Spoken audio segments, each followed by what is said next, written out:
HighBridge, a division of recorded books, presents A Lady in Shadows, a Madeleine Karno mystery, by Lene Kaaberbol, translated by Elisabeth Dissegaard, read by Nicola Barber. The idea is now hovering before me that man himself can act as creator, even in living nature, forming it eventually according to his will. Jacques Loeb, biologist, February 26, 1890. She stood awkwardly, stooping to dip the sponge into the hot water. The steam from the copper tub rose up around her stocky figure, clinging moistly to her hair and skin, imprinted still with the marks left by the stays of her underbodice. She had retained her pantaloons, and he permitted it. For the moment it was of no significance, just as it did not matter that she was neither handsome, nor slender, nor young. "Sit down," he said. "Monsieur?" "Sit in the tub." She did as she was told, albeit slowly and uncertainly. She looked as if she had never bathed before, and indeed it was possible that she had not, at least not like this. He imagined that for most of her life her ablutions had been scant and hurried, performed at a washstand with a few splashes of cold water. "I just want you to be clean," he said, "everywhere." "Monsieur, might I do this alone?" "No," he said simply. She had been standing under the streetlight outside Les Étoiles, with her shawl tied under her heavy breasts in order to present them to their best advantage. She was probably in her late 20s, not young, as noted, and there was a weariness even in the smile with which she tried to lure him closer. A narrow smile, with her mouth closed. Later he discovered that she was missing several teeth, followed by a batting of the coal-smeared eyelashes that did not have the seductive effect on him that she probably imagined it had. Her hair was so darkly auburn that it was nearly black, except for a russet sheen where the light fell. Her dress was stained and threadbare, the hem fraying at the bottom. They had agreed on 4 francs. He had therefore not expected her to be bashful about bathing in his presence. "Wash yourself," he said. "What are you waiting for?" On a chair next to the tub lay the worn dress and bodice, the black stockings, the blue shawl. She glanced in that direction as if she would have preferred to get dressed again. "Listen," he said with some annoyance. "You were willing to give yourself to me for 4 francs. If bathing first is such an inconvenience to you, I am prepared to raise the sum to 5. That had been her original price. "And then you wish that I give myself afterward?" He could tell she was making an effort to speak more properly than she was used to.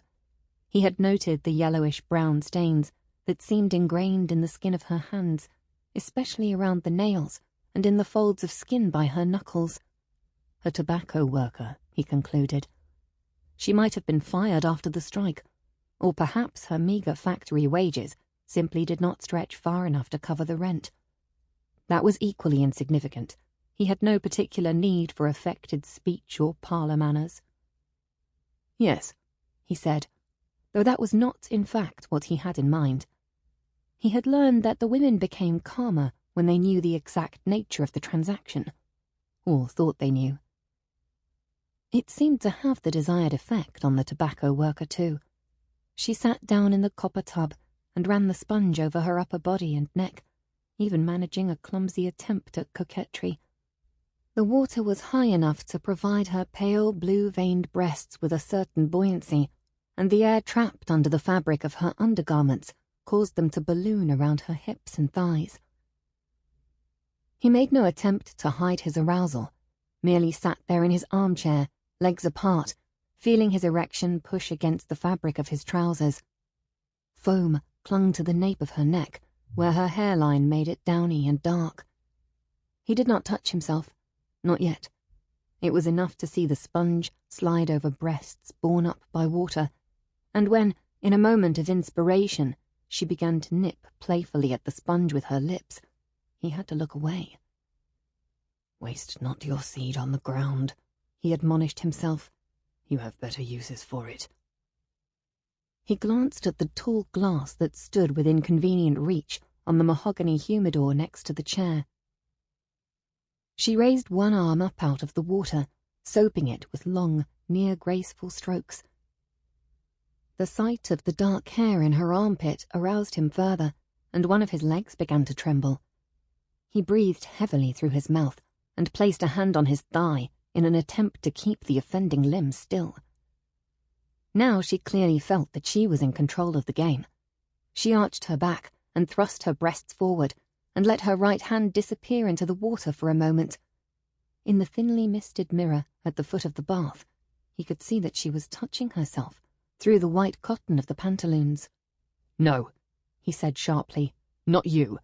All you have to do is bathe." The correction brought back her nervousness. She snatched her hand out of the water and reached for the soap instead, but it slipped from her wet fingers and skated across the floor, ending up at his feet. "I'm sorry, monsieur." She looked at him with widened eyes. Kohl bled into the half-dissolved face powder that still clung to her cheeks, and any attempt at grace had evaporated. But it did not matter. The scent of lavender soap, the wet trail across the floorboards, the smell of a woman's body and wet undergarments. He only just managed to get hold of the glass in time. Later, he sat hunched over the microscope for almost an hour, observing them with an excited fascination infinitely more intense than anything the half-naked body of a woman could ignite in him. They looked like tiny, wriggly water creatures, darting tadpoles that raced in every direction in their drive toward life, one half of the moment of creation, a miracle so precious that 5 francs was a scant and almost insultingly low price to pay. June 24, 1894. It was an unusually hot and torpid night in June. Every window in the house had been left open, not just the ones overlooking our small rooftop garden, but those facing Carmelite Street as well, and yet not a breeze stirred. I lay dozing with only a sheet across me, but the heat made it difficult to fall deeply asleep. Something was happening in the city. I could hear a faint, murmuring unease, distant shouts, dogs barking, hoofbeats. A certain curiosity nudged my drowsiness. What had happened? Great disasters, great defeats, great victories. It had to be something like that, something that could move many people at once. Oh, Lord, had war broken out again? Now wide awake, I listened carefully. The commotion was drawing nearer. There were footfalls and voices in our street now, so hushed that I could not distinguish any words, and yet somehow a sense of anxiety and anger seemed to communicate itself through the rising accents. Doors slammed. In the house across the way, the lights came on. I sat up. Even as I did so, I heard steps immediately below my window, and then someone knocked rapidly at our door. My father was away. He had been called to St. Bernardine to do emergency surgery on a little boy who had been kicked in the head by a horse. Instead, Elise Vogler was staying over, sleeping on a cot in the living room, as she so often did when he was not here. For some reason, no one seemed to believe that I was capable of sleeping alone in the house. There was another knock, a long, insistent series of small, hard raps. I leaned out the window and thought I recognized our neighbor, Madame Vogler. "Elise," I called, "it's your mother." I threw a shawl around my shoulders, out of consideration for propriety rather than any need to cover myself from the chill, and went downstairs to see what Madame Vogler wanted. She was no more properly dressed than I. A skirt, to be sure, but under her shawl the blouse was no blouse at all, merely a sleeveless nightgown, and her blonde hair, usually neatly pinned, hung limply down her back in a long braid. Her face was entirely dissolved into tears. "Madeleine," she said, even though she rarely called me by my first name anymore. "Dear Lord, it is a terrible thing." "What has happened?" I asked. When the answer came, it hit me like a blow to the chest. "Someone has murdered the president." Madame Vogler was right. The president of the Third Republic, Marie-Francois Sadi Carnot, had been stabbed by an Italian anarchist. The details reached us gradually. That Sunday, President Carnot had begun what was intended to be a 3-day sojourn in Lyon to attend the great national exhibition being held there. After a banquet in his honour, he had just set off in the landau that was to take him to a gala performance at Lyon's theatre. The vehicle was surrounded by cheering crowds, who broke into the Marseillaise when they caught sight of the popular president. A young man made his way toward the carriage, waving a piece of paper that most people presumed was a petition of some kind. The cheering and tumult may have been a source of distraction for the president's escorts, because the young man, Sante Geronimo Caserio, succeeded in reaching the landau without being stopped. He leaped onto the carriage step, clinging to the door with his left hand, and plunged the knife with his right, hitherto hidden by the paper, into the president's stomach. The prefect from the Rhône district, Monsieur Rivaux, felled the young Italian with a single blow, but by then it was too late. The knife had penetrated the president's liver, and the internal bleeding could not be stopped. Some hours later, at 12:45 in the morning, the President of the Republic was declared dead. The authorities sought to prevent the news from spreading too rapidly by stopping all telegrams dealing with the President's tragic plight, but there were enough phones in France now for this to be a forlorn effort. Varbourg Gazette had the first broadsheet on the street shortly after midnight, while the President still lived, and could cite the Préfecture's latest bulletin. The President's condition is critical, but far from hopeless. The wound is in the liver region. The bleeding, which at first was profuse, has now been stopped. Varon soir was slightly less timely, but more precise. The President murdered, shouted the succinct headline, above the scant details about his assassin that sufficed to ignite the spark of xenophobic rage even in peaceful Varbourg. He was an anarchist, and he was Italian. That night, in the major cities of France, few people slept. Varbourg was no exception. Around the Italian consulate in Rue Picaterre, an agitated crowd had gathered, and the gendarme had to be called in to protect the blameless office workers who lived and worked there. Several of them were not even Italian, but merely locals earning a living, stamping travel documents and expediting export permissions. Madame Vogler made us coffee. "I do hope the doctor does not try to come home," she said. She almost always called my father the doctor, as if there was only the one in all the world. "It is not safe to walk the streets tonight." Going to bed was unthinkable. I was reminded of childhood summer visits with my aunt and uncle in the country. When there was a thunderstorm, everyone, from the smallest child to the oldest farmhand, would sit in the kitchen until the storm had passed, and my aunt and the kitchen maid would make coffee and put out bread and cheese. I remembered feeling indulged and anxious at the same time. It was exciting and unusual to be allowed to stay up so late and eat with the grown-ups, but also frightening with the thunder rolling and crashing overhead. The sudden pale flashes made the faces around the table appear stark and unfamiliar. Madame Vogler, Elise, and I gathered in the salon, drinking our own thunder coffee while we waited for the human storm outside to subside. Around 4 in the morning, there was a boom very close by, with a tinkling echo of glass falling to the ground. "What was that?" Elise asked anxiously. "I don't know." I got up, opened one of the windows, and leaned out to look. On Carmelite Street there was nothing to be seen, but did I smell smoke? "Mademoiselle, be careful!" Madame Vogler was on her feet as well. Yes. Definitely smoke, but not the comforting kind from fireplaces and hearths.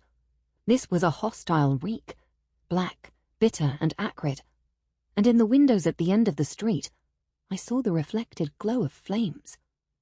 "Someone has set fire to something," I said, "in Rue Perrault."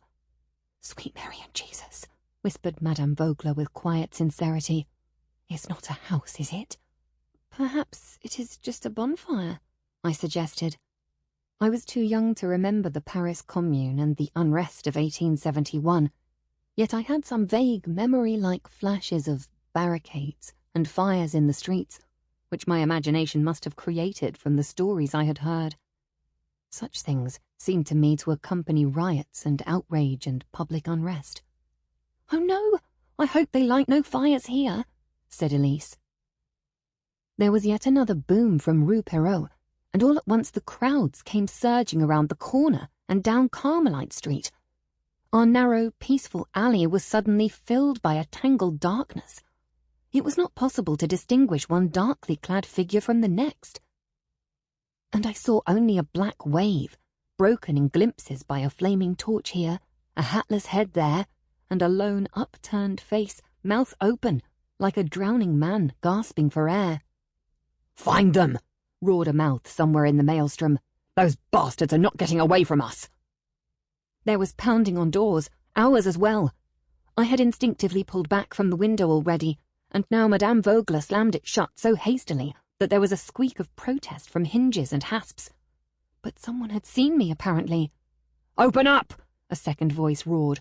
"We'll get those murdering bastards! You just see if we don't!" My heartbeat accelerated abruptly, and I felt a bitter dryness in my mouth. What murderers?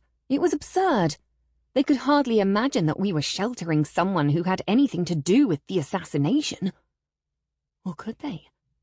There was a madness, an irrational violence in the shouts, the torches, the heavy fists that pounded on not just our door, but also on random doors and windows down the entire street. "Death to the anarchists!" someone shouted. "Death to the traitors!" Anarchists? "We aren't anarchists," whispered Elise. "What do they want?" "I don't think they mean us in particular," I said. "I just think we happen to live in the wrong place." I had realized that it might be the neighborhood itself that they wanted to wreak their vengeance on. It wasn't a purely working-class community. Tradesmen and accountants and other families of the lower bourgeoisie lived here too. But in the old, narrow medieval streets, rents were considerably lower than along the boulevards in the city's modern centre just a stone's throw away. Which was also the reason my father and I lived here. And it was true that in Rue des Maisonniers, a few streets away, there was a dilapidated, half-timbered building that housed a socialist society with its own printing press, but that had never caused us any trouble before now. A flat crack echoed between the houses, and then another. The sound sent a galvanic spasm of fear through my entire body. "Was that a shot?" gasped Madame Vogler. "I'm afraid so." I hoped with all my heart that no one told Papa about the trouble here, or he would undoubtedly try to come home. I could barely stand the thought. Although the fractures he had suffered in the spring were more or less healed, he still could not walk without limping, and it seemed to me that in the press and surge of the crowds, his fragile body must inevitably be trampled and broken, like a dry twig run over by a wagon wheel. Shots. Though I was attempting to maintain my composure for the sake of Madame Vogler and Elise, the fearful jerk that had shuddered through my body at both the first and the second had no doubt been visible. "It's probably just some hothead shooting into the air," I said, a little too late to maintain the relaxed and carefree demeanour I had meant to present. Not so long ago, someone had shot at me, deliberately and with the intention to kill, and certain natural reflexes were still hard to restrain. I turned away from the window to get my impulses under control, and instead caught a pale flash in the French doors that led out to the little courtyard garden my mother had established on the flat roof of the kitchen many years ago. For a fraction of a second, I simply tried to make sense of what I had seen. Was it the lights in the salon that had created a peculiar reflection? Or perhaps a bird? Or a wayward scrap of paper caught in the wind? Then I could not hold back a scream. A face! A bloody face right outside the window, cupped by two bloody hands. A gaping, gasping mouth, and two staring eyes, wilder than those of a crazed horse. Madame Vogler turned and screamed as well, but more quietly. One might think she had seen a mouse, not that she was about to be attacked by a madman. I think she recognized him almost at once, in spite of the blood and the wild look. I realized who it was only some moments later, when he knocked lightly on the pane with one hand, surprisingly politely considering the circumstances. It was Geraldo, dishwasher and errand boy at Chez Louis, the little bistro where my father and I usually went for dinner. Less than 8 hours ago, we had been comfortably seated in the wicker chairs under the awning, enjoying an excellent coq au vin. "Oh, the poor soul!" exclaimed Madame Vogler, and I hurriedly opened the garden door. Geraldo all but fell into my arms. "Thank you," he sobbed, his speech wheezing and blurred. "Merciful Madonna, thank you." I was not his merciful Madonna, but his gaze clung to me, almost as if I had somehow interceded on his behalf and saved him from a fate worse than death. "What happened?" I asked. "Elise, get me some bandages and a basin. Is that kettle still hot?" "Devils," gasped the wounded young man. "They were like devils, shouting, screaming at us, calling us murderers, but they were the ones who wanted to kill. What is it they think we have done? We did not kill the poor president." "Sit down," I said, and arranged for him to be seated as closely as possible to the lamp. There was so much blood that at first it was difficult to determine the extent of the damage, but it looked as if most of it was coming from a lesion on the forehead, right above his left eyebrow. "We had to flee across the roof," he said. "Monsieur Marco went back when he had helped me down the wall. He took a washing line from one of the lofts. I was so afraid it would break." "Where is Monsieur now?" Marco had become the owner of Chez Louis some years ago and had chosen to let the restaurant keep its more French-sounding name. Still, someone had apparently known that he had Italian roots. "He stayed. He said he had to keep an eye on the restaurant." That sounded worrisome, but there was nothing we could do for our plump little cafe host now, other than hope and pray. When I had washed the blood away, a cut was revealed that was almost 9 centimeters long, but luckily not all that deep. "It needs stitching," I said. "Would you allow me to do it, or would you prefer to wait for my father?" His eyes widened again into the wild stare that had made his arrival so frightening. "Will it hurt?" he asked. I thought quickly. We had a little ether, but it was probably better and safer to use nitrous oxide. "Have you heard of laughing gas?" I asked. He nodded.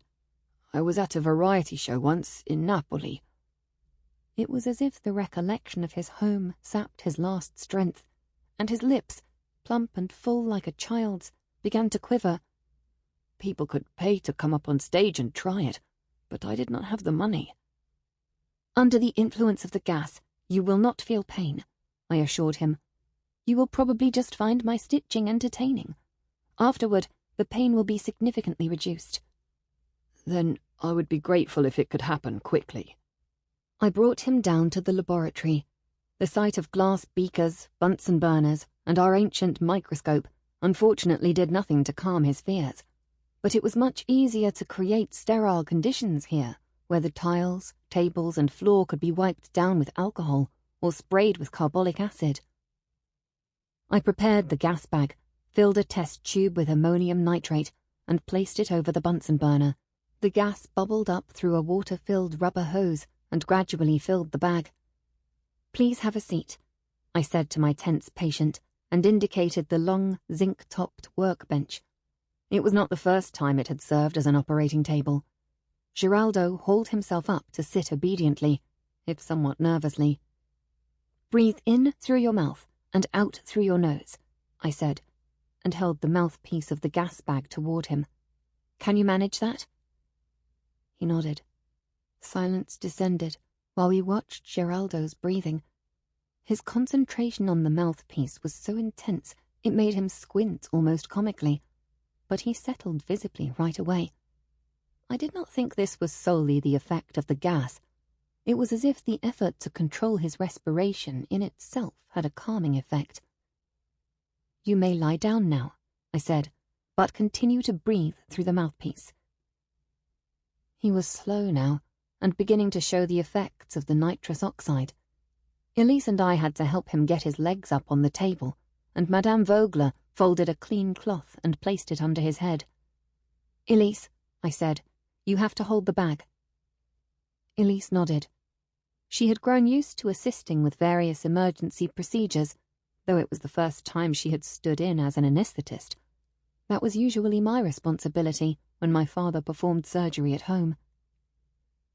I stitched the cut with care, but also as swiftly as I was able. The shorter the anesthesia, the milder the after-effects. Geraldo was humming as I stitched. Occasional words emerged from the humming, luckily in Italian, because, based on Geraldo's own giggles, I sensed that the content might not have been entirely appropriate. "Thank you," I said to Elise and her mother, once I was satisfied with my work. "Would you open the window and give us some fresh air?" I took the now deflated gas bag from Elise. She let go only reluctantly. "May I try?" she asked. "They say it is hilarious." I shook my head. "It is for medicinal use only. Regardless of what Geraldo may have witnessed at the variety show, no one should inhale this for fun." I bandaged the wound with surgical gauze, treated with carbolic, and felt quite uplifted and satisfied with the results of my effort. There was, I felt, a good chance that the cut would heal without infection and leave only a faint scar. I had been so intent on my task that the disturbance outside and my worry about my father had receded from my awareness. Now both reasserted themselves.